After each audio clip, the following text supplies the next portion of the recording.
So finally पूरे 2 साल एक फोन से वीडियो एडिटिंग करने के बाद मैंने डिसाइड किया एक मेजर अपग्रेड करने का। ब्रो, फोन ने तुम्हें सब कुछ दिया, इतने सारे सब्सक्राइबर्स दिए और तुम उसे ऐसे छोड़ रहे हो। ओ हेलो ब्रो, तुम करो अपग्रेड, मुझे भी थोड़ा रेस्ट दो यार। बहुत यूज हुआ हूँ मैं, दिन रात एडिटिंग, एक्सपोर्टिंग, रेंडरिंग। अब नहीं होगा मुझसे यार, माफ करो। वेल मेरे पास बहुत सारे ऑप्शंस थे। या तो मैं कस्टम पीसी बिल्ड कर सकता था, हाई एंड लैपटॉप ले सकता था और यहाँ तक कि इस मैक मिनी का प्रो वर्जन भी ले सकता था।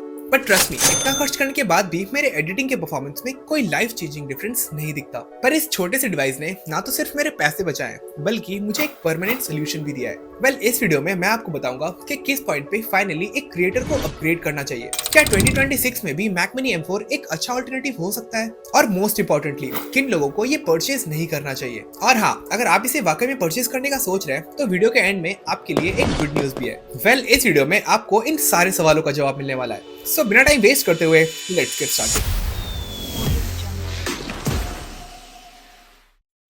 इससे पहले कि मैं इस बॉक्स को ओपन करूं, लेट मी टेल यू कि मेरे लिए ये इतना मैटर क्यों करता है। सो पिछले 2 सालों से मैं सिर्फ एक स्मार्टफोन यूज कर रहा था अपने सारे YouTube वीडियोस एडिट करने के लिए। किसी तरह मैंने अपने चैनल को मोनेटाइज किया, more than 3K subscribers cross किया और इवन 2.7 लाख से ज्यादा व्यूज भी गेन किया। एंड ट्रस्ट मी, ये सब कुछ बिल्कुल भी आसान नहीं था। वेल अगर आप भी एक क्रिएटर हो या फिर कभी भी अपने फोन से नॉर्मल वीडियो एडिटिंग भी किया है तो आपने ये जरूर नोटिस किया होगा कि कैसे एडिटिंग के वक्त फोन की बैटरी बहुत ही फास्टली ड्रेन होती है। नाउ इमेजिन घंटों के recordings, B rolls, text effects, sound effects, rendering, exporting, ये सब करने में एक फोन को कितनी बार चार्ज करना पड़ता होगा। और फ्लो ब्रेक होना तो अलग बात है, आप इवन फोन को एडिटिंग करते हुए चार्ज भी नहीं कर सकते हो क्योंकि इससे एक फोन बहुत ही ज्यादा हीट हो जाता है। चार्जिंग भी बहुत ही स्लोली होता है, फोन लैग तक करने लगता है और most importantly in the long run phone का बैटरी हमेशा के लिए खराब हो जाता है।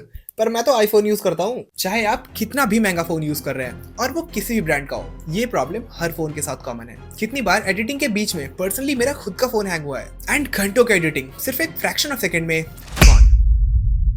द थिंग इज, जब आप एक स्टेज पे पहुंच जाते हो, जब आपके ऊपर बेस्ट रिजल्ट्स देने की रिस्पॉन्सिबिलिटी आ जाती है, तब अपग्रेड करना लग्जरी नहीं बल्कि एक रिस्पॉन्सिबिलिटी बन जाता है। तो चलिए सबसे पहले मैं इसका अनबॉक्सिंग एक्सपीरियंस शेयर करता हूँ। वो ये डेफिनेटली हैवी फील हो रहा है। बॉक्स के साइड में आपको मैक मिनी टेक्स्ट देखने को मिल जाएगा on all 4 sides. Then top में एक्चुअल मैक मिनी का इमेज लोगो के साथ एंड साइड में आपको manufacturer, customer care, country of origin and MRP देखने को मिल जाएगा। बाय द वे ये रियल MRP नहीं है, वो मैं बाद में बताऊंगा। Let's open it.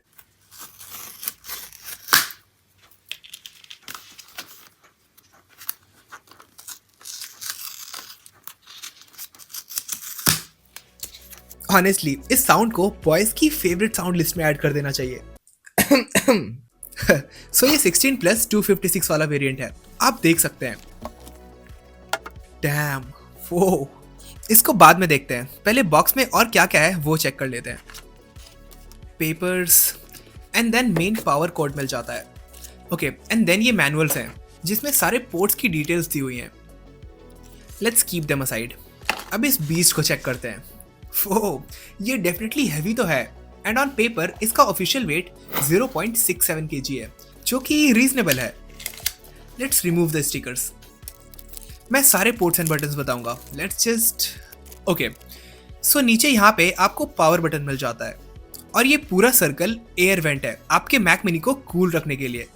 इसका फिनिशिंग नो डाउट बहुत ही ज्यादा प्रीमियम फील हो रहा है एंड ऑनेस्टली मैंने जितना एक्सपेक्ट किया था ये उससे काफी छोटा है। Let me just show you. So scale से ये सिर्फ 12.5 सेंटीमीटर का है, जो कि वाकई में बहुत ही छोटा है एंड स्वेट मार्क्स भी बहुत ही जल्दी आ जाते हैं। पहले फ्रंट में आपको 3.5 mm का ऑडियो जैक मिल जाता है, लाइट इंडिकेटर और स्पीकर ग्रिल्स मिल जाते हैं। देन बैक के साइड पहला power cord, then ethernet connector, HDMI और 3 USB Type-C कनेक्टर्स मिल जाते हैं, जिसमें मिडिल वाला थंडरबोल्ट 4 पोर्ट है एंड इससे आप अप टू 40 GB पर सेकंड फाइल ट्रांसफर कर सकते हैं। And that's it. तो ये सब था बॉक्स के अंदर, पर असली सवाल ये नहीं है क्योंकि ये तो हर बॉक्स में सेम ही रहने वाला है। असली सवाल ये है कि एक क्रिएटर को किस पॉइंट पे अपग्रेड करना चाहिए। सच बोलूं तो एक क्रिएटर को अपग्रेड करने के लिए एक पर्टिकुलर डेट या फिर कोई लॉन्च इवेंट की जरूरत नहीं होती है। इनफैक्ट बहुत से ऐसे क्रिएटर्स हैं जिसके बहुत ज्यादा सब्सक्राइबर्स हैं, तब भी वो बस एक फोन से या फिर एक नॉर्मल सेटअप से अपना सारा काम कर रहे हैं। ब्रो, फिर किन लोगों को अपग्रेड करना चाहिए? उसी पे आ रहा हूँ, पर पहले ये बता दूं कि किन लोगों के लिए ये जरूरी नहीं है। सो अगर आप एक ऐसे क्रिएटर हैं जो मेनली फेस वीडियोस बनाते हैं एंड ऑडियंस बस आपके फेस या फिर जो आप बोल रहे हैं बस उससे कनेक्ट करते हैं। इन शॉर्ट, अगर आपके वीडियो में बहुत ज्यादा editing, graphics, text, animation, transition, sound effects, इन सब की नीड नहीं होती है, तो आपके लिए एक नॉर्मल सा फोन मोर देन इनफ है। हाँ, बस फोन का प्रोसेसर अच्छा हो और स्टोरेज ज्यादा हो। इवन जो क्रिएटर्स सिर्फ शॉर्ट्स या रील्स बनाते हैं उनके लिए भी एक अच्छा फोन सारी रिक्वायरमेंट्स फुलफिल कर सकता है। बट अगर आप लॉन्ग फॉर्म वीडियोस बनाते हैं 10, 15, 20 मिनट्स का, अगर आपके वीडियोस में बहुत सारे कट्स यूज होते हैं, बी रोल्स, एनिमेशन, ट्रांजिशंस, जैसे मैं अपनी वीडियोस में करता हूँ, तो हाँ, ये डिवाइस आपके लिए है। एंड बाय द वे, ये वीडियो जो अभी आप देख रहे हैं ये भी सिर्फ एक फोन से एडिट हुआ है, तो ऐसा भी नहीं है कि लॉन्ग फॉर्म वीडियोस फोन से एडिट नहीं हो सकते हैं। पर ये कैसे समझ आएगा कि किस पॉइंट पे आपको अपग्रेड करना है? और उसका जवाब है जब आपकी रिस्पॉन्सिबिलिटीज बढ़ जाए। मतलब जब आपका ऑडियंस बेस थोड़ा स्ट्रांग हो जाए, जब आपको लगे कि अब आपकी वीडियो की वैल्यू और डिमांड दोनों ही बढ़ चुकी है एंड लोग आपके वीडियो से कुछ सीख रहे हैं, चाहे वो बहुत कम ही क्यों ना हो, पर कुछ गेन कर रहे हैं। और वो कुछ भी हो सकता है, एंटरटेनमेंट, इंफॉर्मेशन, और क्या होता है जब आपको हफ्ते में 2 या फिर ज्यादा वीडियोस पोस्ट करनी हो, और जब आप इस काम को एक करियर की तरह देखने लग जाएं। दैट इज द पॉइंट जब आपको आंख बंद करके अपग्रेड कर लेना चाहिए। एंड ट्रस्ट मी, उसके बाद आप बिल्कुल भी रिग्रेट नहीं करेंगे। आई हैव सीन बहुत सारे लोग इंस्पायर होके सारे महंगे गियर्स खरीद लेते हैं, फिर कुछ दिन बाद वो सिर्फ इन गियर से नहीं बल्कि इस पूरे प्रोसेस से बोर हो जाते हैं एंड बस पैसा बर्बाद। सो अपग्रेड करने से पहले आपको ये 3 सवाल अपने आप से जरूर पूछना चाहिए। क्या मैं ये एक्चुअली करना चाहता हूँ? क्या मैं ये पूरी लाइफ बिना बोर हुए कर सकता हूँ? एंड मोस्ट इम्पोर्टेंटली, क्या मैं ये करके खुश हूँ? और अगर इनमें से एक भी सवाल का जवाब ना है तो आई एम सॉरी, आपको खुद को थोड़ा और वक्त देना चाहिए जब तक ये सारे क्वेश्चंस हाँ में कन्वर्ट ना हो जाए, क्योंकि तब तक कोई भी अपग्रेड सिर्फ एक डिस्ट्रैक्शन ही रहेगा। क्योंकि अपग्रेड तब नहीं होता है जब डिवाइस स्लो हो जाती है, बट तब होता है जब आप फास्ट हो जाते हैं। और जब आप ये रियलाइज कर लेते हैं तब सवाल ये नहीं होता कि अपग्रेड करना चाहिए या फिर नहीं, तब सवाल ये होता है कि कौन सा अपग्रेड आपके लिए बेस्ट है। जो लेकर आता है हमें हमारे नेक्स्ट क्वेश्चन पे कि क्या 2026 में भी मैक मिनी M4 एक अच्छा ऑल्टरनेटिव है या फिर नहीं। वेल, हर साल हजारों नए और पावरफुल हार्डवेयर लॉन्च हो रहे हैं और इनमें से बेस्ट चूज करना भी एक बहुत बड़ा चैलेंज है। और जितना चैलेंजिंग ये आपके लिए है, ट्रस्ट मी, उतना मेरे लिए भी था। फिर क्या फायदा तेरे टेक यूट्यूबर होने का? बट एट द एंड मैंने डिसाइड किया मैक मिनी M4 को चूज करने का, और उसके पीछे 3 बहुत बड़े रीजंस हैं। पहला, ट्रैक रिकॉर्ड। वेल, ईयर 2020 में जब से एप्पल ने इंटेल को रिप्लेस करके फाइनली अपना M सीरीज चिप लॉन्च किया है, तब से इसका परफॉर्मेंस बिल्कुल टॉप नॉच है। और ये वही सेम चिप्स है जो एप्पल अपने मैकबुक्स में यूज करता है। द बेस्ट पार्ट इज, जितने भी टॉप कंटेंट क्रिएटर्स हैं, यहाँ तक कि इवन मिस्टर बीस्ट, उसकी भी टीम वीडियोस एडिट करने के लिए मैक मिनी यूज कर रही है, क्योंकि ये कॉन्स्टेंटली पीक परफॉर्मेंस प्रोवाइड करता है। मेरा दूसरा रीजन है साइज। यूजुअली एक CPU या कैबिनेट बहुत ही ज्यादा स्पेस लेते हैं और उनके फैंस भी बहुत ही ज्यादा नॉइजी होते हैं। ऑल्सो आप उसे इजीली कहीं भी कैरी नहीं कर सकते हैं, बट इसमें आपको बहुत सारा बेनिफिट मिल जाता है। पहला तो ये इतना छोटा है कि एक माउस पैड से भी कम स्पेस ऑक्यूपाई करता है, और मैं जिसका डेस्क हर वक्त जैसा का तैसा पड़ा रहता है, ऊपर से वायर्स एंड ऑल, ऐसे में इसका होना मानो फर्क ही नहीं पड़ता है। और वैसे तो मैं एक ही स्पेस से काम करता हूँ, बट अगर इसे कहीं शिफ्ट भी करना पड़े तो इससे आसान क्या ही होगा। एंड ऑनेस्टली ये मुझे हमेशा एक बात याद दिलाता रहता है कि इंसान का काम बड़ा होना चाहिए, सेटअप चाहे कितना भी छोटा क्यों ना हो। बात तो सही है।